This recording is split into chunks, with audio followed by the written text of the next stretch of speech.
This is part 4 of the family room renovation, and today we're going to be starting off by painting the TV box black. This is the second coat, and we still need to add some outlets in here, so it still needs at least 2 more in order to be completely black. Alright, going back to where we left off last time, I have made the decision to use drywall mud instead, since I'm just way more comfortable with that, and I know how to make that straight.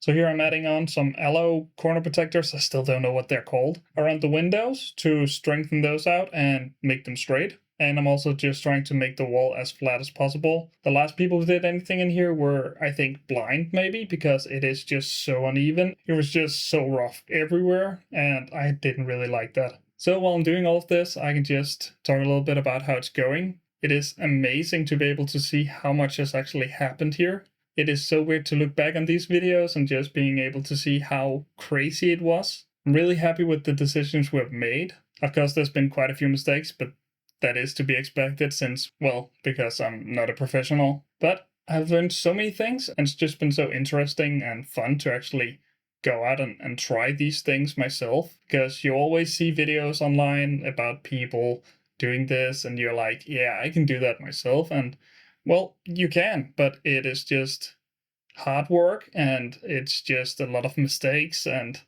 well, you have to accept that. And we're actually at the halfway point for the whole room now. We only need to do the ceilings, and then we need to paint and then finish up the TV wall, and that's basically it. Sanding everything here is just to smooth everything out.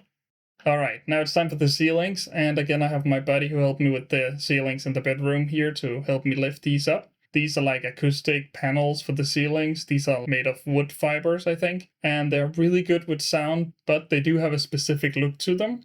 So if you're not into that, I can see you not wanting it. I wanted to have these in black, and my wife wanted to have these in white, so we compromised and got white. Oh, but to be serious, they're actually really nice. When you enter the TV room, you can just hear the sound just evaporate, and you just get this really clear sound. So in order to get these straight, I had used a laser in order to mark the ceiling. My friend helped me get most of the plates up, but he couldn't get the last few up because we needed to paint first. Once we had painted, I could start putting the last few pieces up myself. There weren't any full plates, so it was pretty easy to get up myself. I only had this corner one who was a little bit too tight, so I just knocked that up with a piece of wood. And just getting the last few on, being sure to have holes for the lamp outlets, and just getting the last few corners in here. And while I was doing this, my wife had painted the rest of the room. Unfortunately, I didn't get any video of that, but you'll see the finished result later. Of course, until I messed up the last one. Subscribe to follow.